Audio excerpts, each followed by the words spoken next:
Hello everybody and welcome to Smam Listens, a channel where we talk about, review and react to music. Now, we're doing something a bit different today, which should be really fun. I've hit 20 reaction videos on this channel, which is a point that I thought I'd never get to be honest.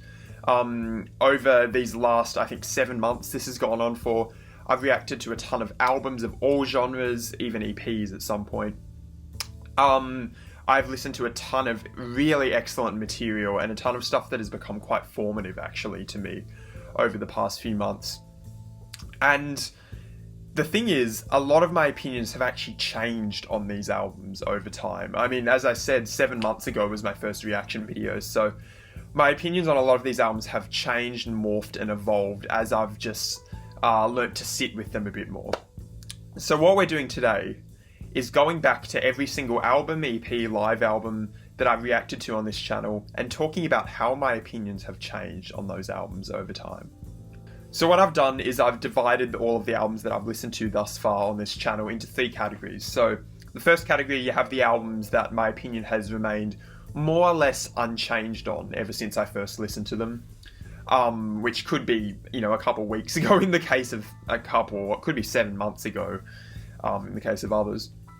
Then you have the albums that my opinion has actually gone down on over the last few months or weeks or whatever, which is a spicy little category, and I think people are gonna get quite pressed on that, so that'll be interesting.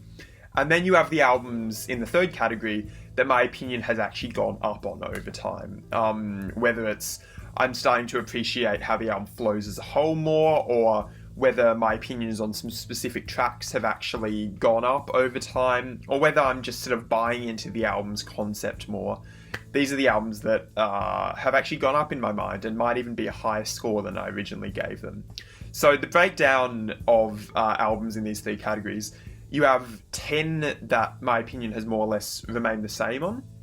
You have 5 that my opinion has gone down on, and you have 5 that my opinion has gone up on. So it's pretty even spread actually. I was surprised to find that. And again, you guys might have some controversial takes on my takes, especially on the albums that have gone down for me over time. But that's the fun of it, isn't it? So what we're going to do is we're going to start with the albums that my opinion has remained more or less the same on over time. And with these albums, it doesn't have to be exactly the same, my opinion. Like, I can start to appreciate some things more, maybe a bit less. But as the album stands in my head as a cohesive sort of project, I give it more or less the same score. So we start with the landmark Duke Ellington album, Far East Suite. That was the second album that I ever reacted to on this channel, and the first of the random album series that has now become an ongoing fixture. And what a way to start, wasn't it? Incredible way to start. That album is still one of my favourite jazz albums of all time.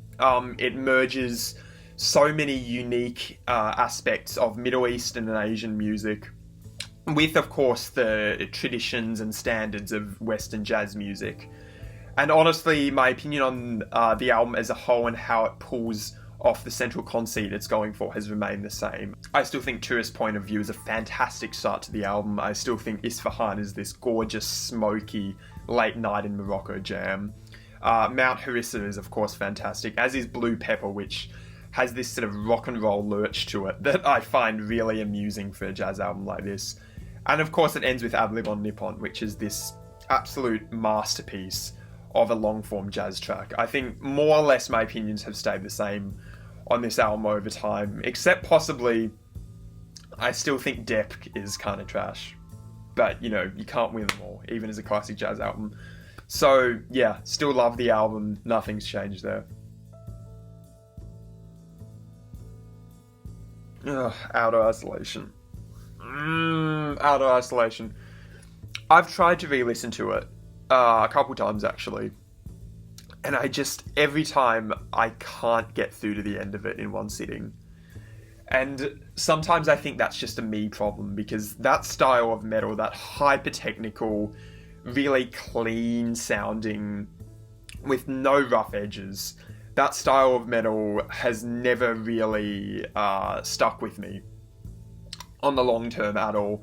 I always prefer my metal to have a bit more sludginess and a bit more chunkiness instead of this ultra precise style that Vector was going for. I'm really blown away that that reaction video in particular wasn't totally destroyed by Vector fans, because I basically shat on the album for over an hour, and then in the comments all of these Vector fans, which if you're watching this, I love you guys, and your band is really really like way over my head, but I love you guys. The people in the comments are so kind to me, so thank you guys.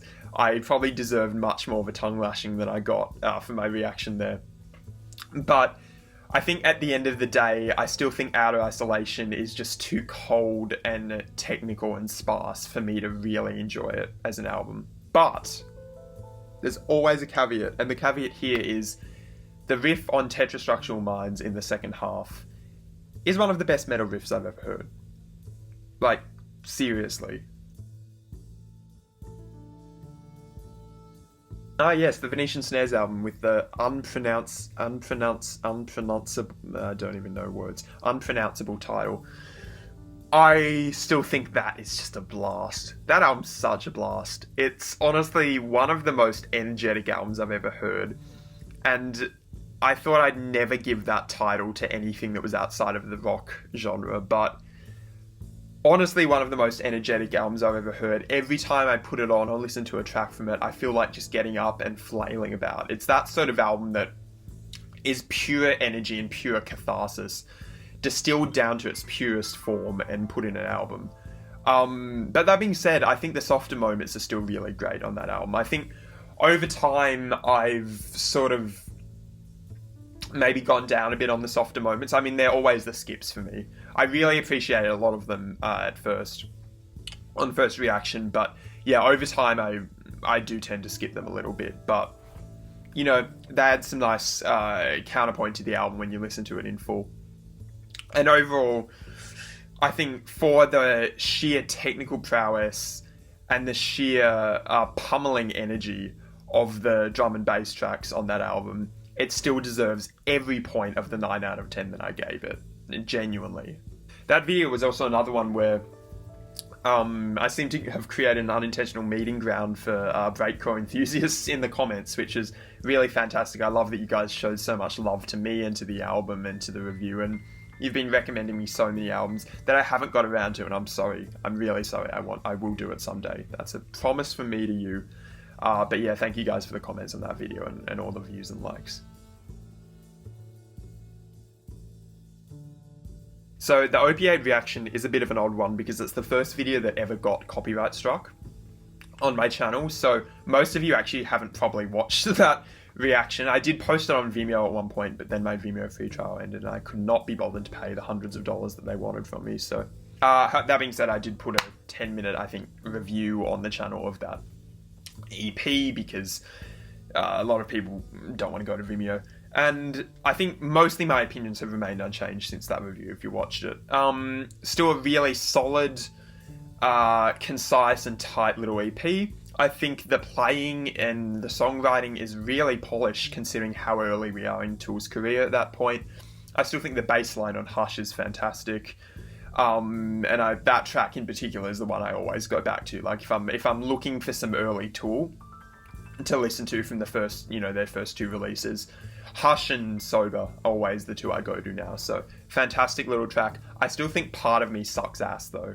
That track is not. Don't like that. Don't like the lyrics on that. Don't like the weird riffing and the weird drums. That track isn't for me. But yeah, I still really appreciate that EP, and OPIATE is a great takedown of Organised Religion still. Maintain that to this day.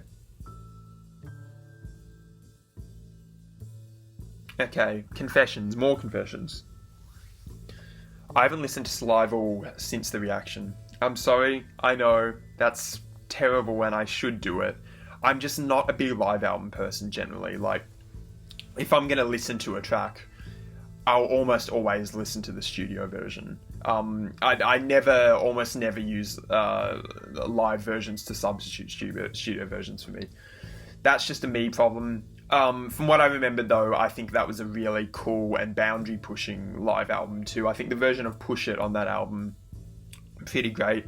I think the version of No Quarter, the Led Zeppelin track, was a really unexpected and cool inclusion on that live album, so liked all those bits. Part of Me still sucks. Like, that. Why is that track on the album? Seriously, why is that track on the album? But other than that, still a really solid document of Tool's real early days. And I really need to re-listen to it sometime. Saturday Night Wrist. Now, this is an interesting one. I think over time, as I've listened to it more, my opinion on the album as a whole has sort of remained the same. I still think a lot of tracks have really clunky chord changes. Still not entirely 100% sold on Chino Moreno's presence as just a singer and an engaging frontman sometimes. But my opinions on two tracks in particular have changed. But ironically, one's gone up and one's gone down, so they've sort of ended up balancing each other out. So I can't really say my opinion as a whole on this album's changed. The one that's gone down for me is Pink Cell Phone. I think I just loved at first that the energetic edge of it really contrasted and pushed itself away from the rest of the album. I think that was a really creative inclusion, and strangely, I think it fits in the overall mood of the thing. But the ending, fuck me. The ending is just, it makes it like borderline unlistenable. I'm sorry, it just does. And as a result, I've never been able to like listen to that track and take it seriously. I think if that ending wasn't on there, it would still be probably one of my favourite tracks. But honestly, the offensiveness and just the needlessness of that ending has only like curdled in my mind over time. But another track is shot up to be my favourite on the album. I appreciated this track when I first listened to the album, but it's only just grown on me over time, and the chord changes on this one and the melodies have just improved and matured in my mind to become something. It's aged like wine, whereas Pink Cell Phone has aged like milk. And that track is Beware. The chorus on that track is so anthemic and cool and glorious. Gorgeous, gorgeous, gorgeous chorus. I think Chino's vocals on it are pretty sublime.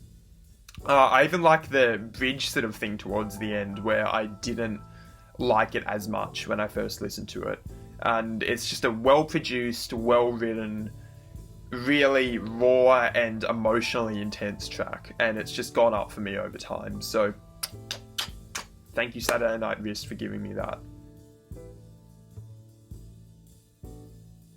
Yeah, Gang of Four's Entertainment. I mean, what can you say? It's still an absolute classic of the punk era, in my opinion. I still think the playing is really tight, and the production with the reverbless, really clinical sound actually works wonders to the specific sounds of the instruments, but also to the lyrical themes that the band is going for, with themes, obviously, of the horrors and brutality of war, and the sort of farce that is capitalist society. I still think all of those things are really great. My opinion on that has not changed overall. The only thing I do find myself listening, as I sort of did before I even listened to the album in full, I still find myself listening to the first 3 or 4 tracks the most. But Love Like Anthrax is obviously a classic at the end of the album, and a lot of the stuff in the middle is just really strong post-punk, even if it's not their best work. So as a whole, I still think it's a 9 out of 10 album. I never see that album going down or really changing in my head over time, to be honest. Still a fantastic album. Panopticon is still so fucking cool, man. I think it's safely my favourite metal album. Still, I think it was that on first listen. It still is that now.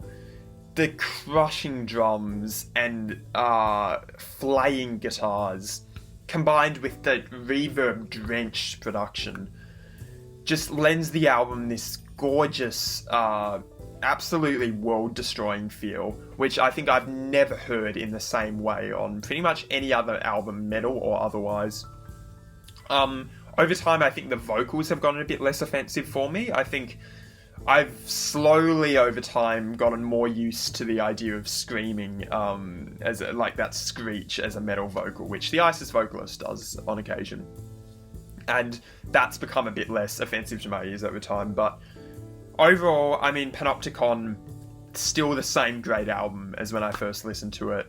I still think its tracks are fantastic. In Fiction is a masterpiece of post-metal. So did we. Just not much really new to say about that album. It's a masterpiece.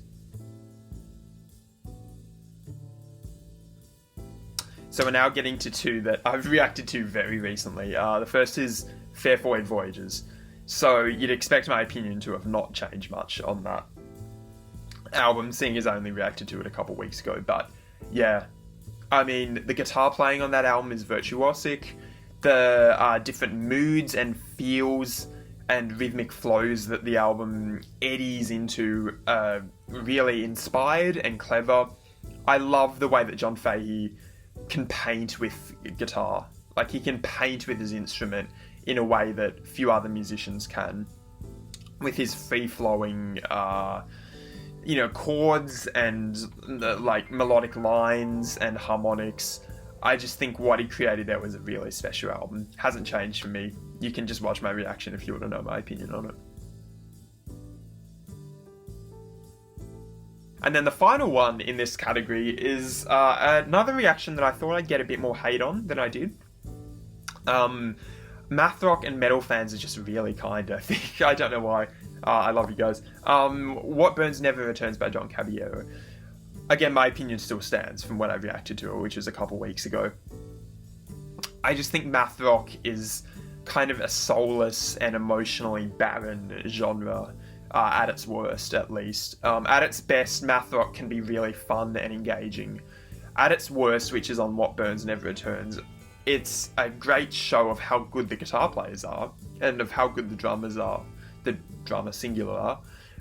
I just don't think as a whole it's that strong or cohesive an album. I don't really appreciate how it just changes completely its tune pretty much every 4 bars. So it's hard to really latch on to a particular track or moment that really sticks with you in your mind, because the album just completely changes its, up sticks and changes tune every 5 seconds.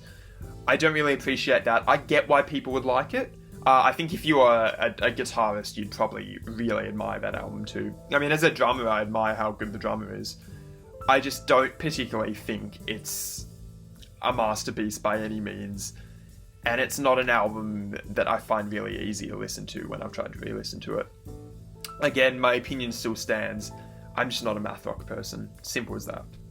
And so with that Don Cab album, we go into a new tier. So these are albums that have gone down over time for me. And this is probably what you're skipping to if you want to see my more scandalous opinions. There are 5 of these, so they're not many. There are only 5 that have actually gone down for me, but these are albums that, for whatever reason, just haven't matured in my mind over time, and I'm starting to feel some of these albums are perhaps not quite as amazing or as good as I thought they were on first listen. So we're going to go through them one by one. Okay, so we're starting with a really minor example of this. Tool fans, don't hate me. This is minor, okay? It's gone down very slightly over time for me, and that is Undertow by Tool. The reason Undertow has gone down a little bit for me over time is because, when I go to listen to Tool nowadays, I mostly just put on Lateralis or AENIMA. It's just as simple as that. I find those albums more engaging and more emotionally rich too than Undertow is, or all of early Tool for that matter. I still think it's a really strong album. I still think there are really strong songs on it. I still think, Prison Sex is great. I think Sober is a masterpiece of early prog. My cat is meowing. Come up here. I also think Swamp Song's a great track. But I don't know, I just never come back to a track like Disgustipated, obviously, or even something like Flood, if I'm honest. I think one of the biggest things for that album was, when I first listened to it, the reason I was so blown away was because I was used to listening to this very clean and precise Tool music, where the production is stellar, and everything sounds tight. And suddenly I was given this album that had this raw edge and this raw energy to it. And I think I really got off on that. But the thing about that sort of novelty, it sometimes wears off for you a little bit over time. So Undertow has gone very slightly down, but again, it's very slightly. There's still some Tool classics on the album, and I'm not going to discount that. Now, 10,000 Days, on the other hand, has actually gone down for me even more, I think, than Undertow did. I wasn't the biggest fan of it when I first listened to it, and I'm sort of less of a fan now. The only track that I actually come back to really at all on 10,000 Days now is The Pot, which is a sublime track. Absolutely sublime song. I say absolutely nothing bad about that track. There's really nothing to complain about. So all of my criticisms do not pertain to The Pot at all. The bass is fantastic. Maynard's vocal performance is off the wall. It's just great. But the rest of the album, except for Jambi and Vicarious, has really just struck me more and more as sort of inessential over time. Like, I just don't really love Intention as much as I did on first listen. Again, that's sort of the novelty factor for me. Like, if something is really novel and refreshing at first, often that wears off, and if the songs aren't as good as you remember them being, then the album will go down for you a bit over time. I think Wings for Marie is just a bit middling. I think the title tracks are, a bit in between. I think Right in Two's not fantastic. There's a surprising lack of real Tool classics on that album for me, which pretty much every other Tool album has, and 10,000 Days doesn't have. That makes it quite a hard album to re-listen to, in my opinion, because every time you come back to it, you sort of have to take it really seriously, and you have to be in a certain headspace where you can appreciate it as a piece of art. But sometimes I just want to rock out, you know? So I think Tool doing prog rock, like pure prog rock, which they do a lot on that album, isn't as engaging as Tool doing heavier stuff, or Tool going the full other way and doing quiet stuff in the case of like the trilogy at the end of Lateralis, for instance. So yeah, 10,000 Days has actually gone down a bit for me over time. Again, not dramatically, but it is a tangible change, I think. Yeah, the reason why Murder Noms has gone down for me over time is really simple. It's just, it was kind of teetering on the edge for me before I listened to 13th Step. And then once I listened to 13th Step, it dropped, because it's just pales in comparison to how good 13th Step is. Similar thing to 10,000 Days, actually. I find a lot of Murder Noms to be just vaguely forgettable and featureless, which is a problem that you would not say of 13th Step, but the only track that I really take away from Murder Noms long term is Judith, which I think is a really cool track. But everything else everything else has its own problems, and everything else is a touch forgettable, if I'm not being 100% honest with you. So yeah, if I'm listening to a Perfect Circle album, I always go to 13th Step nowadays. Murder Noms is just a bit boilerplate, in my opinion. Okay, so these next two are the ones that actually have the biggest drop for me. We're going to start with Houdini. This will be a controversial one. I think it's a really fun album. I thought at first that it was just a really fun and enjoyable album to listen to. However, as I sort of said before, fun can only get you so far, and great songs sort of have to come afterwards, you know, if you want to be engaged in an album long term. And I just think Houdini just doesn't have that many great songs. I think a lot of them have gone down for me over time. I think Lizzie's gone down for me, as has Night Goat. I think Hooch is still pretty great, but Night Goat and Lizzie just don't feel like really tangibly strong songs, in my opinion. Spread Eagle Beagle is still unnecessary, completely unnecessary. And the production as well has gone down for me over time. I think the production is still a bit, sounds very rubbery and wooden, if that makes sense. I'm not a big fan of the production, how like well-rounded everything sounds. It's hard to elucidate, but yeah, the production doesn't really sit well with me. Some of the songs don't really sit well with me. I mean, the highs are really high. Again, a track like Hooch is really high. So it's still like a 7 out of 10 for me.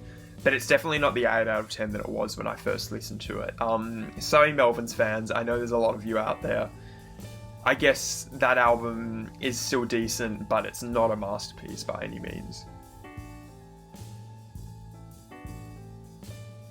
And now we come to the biggest drop for me. This one's gonna get me hate. I have some apologising to do. Similar story to the previous things I said.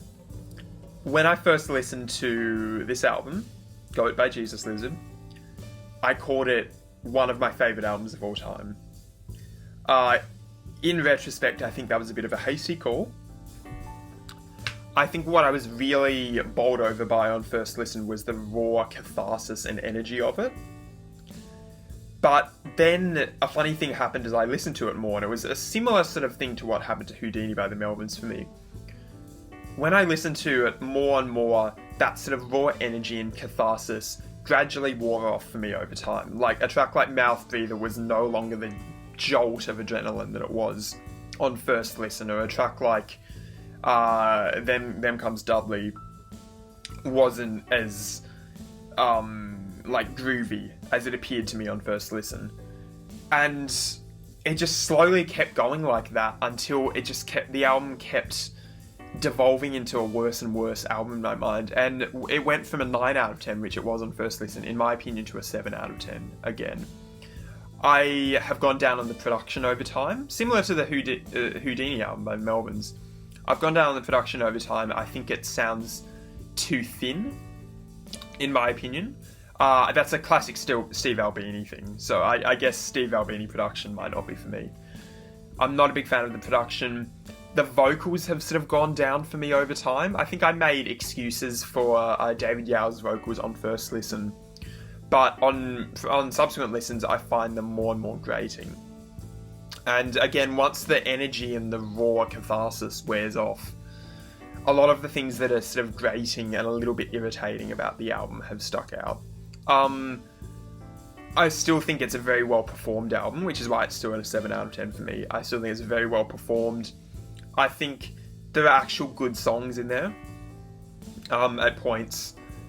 I guess I like the instrumental palette, and I sort of like what they're going for as a band. Like, I like the idea of them, but I don't know, that album has just done the weirdest thing where it's gone from one of my favourite albums of all time to slightly more middling. And dare I say, it could actually be going down from a 7 to like a 6 if I listen to it again. I'm sorry, Jesus Lizard fans. I know I raved about that album in the comments. Oh, I'm sorry, I raved about that album in the video, and you guys raved about it too in the comments, and you guys encouraged me and thanked me for it. I just don't like it as much. I'm really sorry.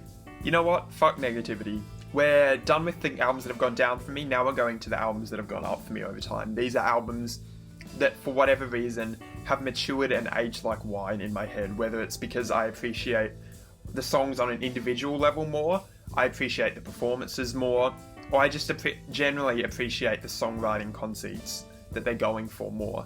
Let's get straight into it. Gotta end this on some positivity. So we start with Lateralis by Tool. This is the first album I ever reacted to on this channel, so this one is pretty close to my heart. Lateralis is just such a good album, man. It's just front to back, such a good album. Tracks like The Grudge have dramatically gone up for me over time. Grudge in particular, the more time goes on, the more I love that 5/8 riff and the wear the grudge like a crown refrain.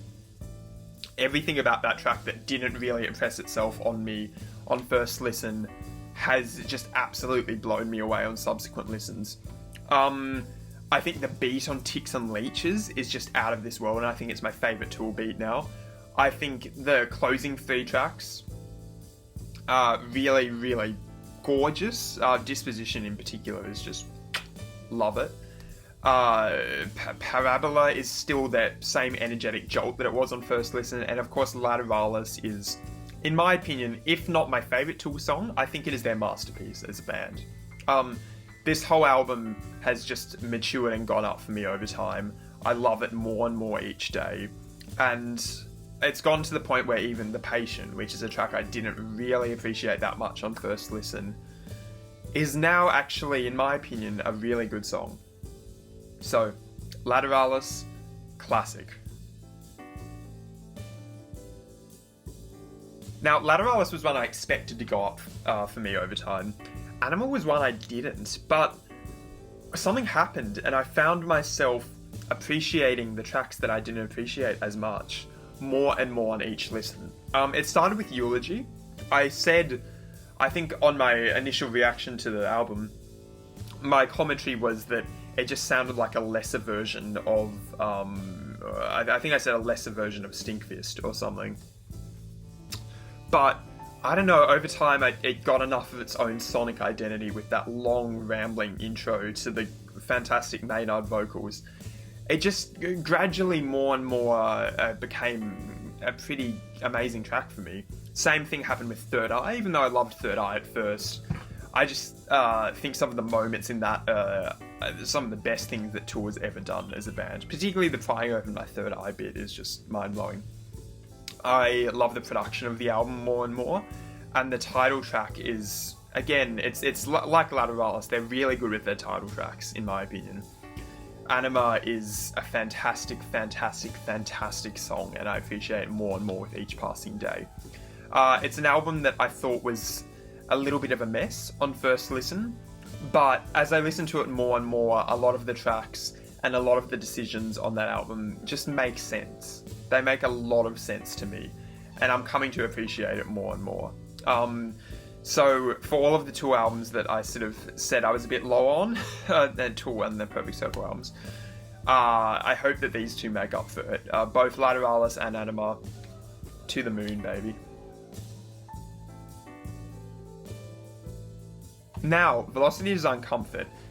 This is possibly my favourite reaction video I've done. Just as a reaction video, I think I expressed a lot of things that I really wanted to express about the way I approach music and just albums in general in that video. The album, for me, has just gotten more and more fascinating over time, I find.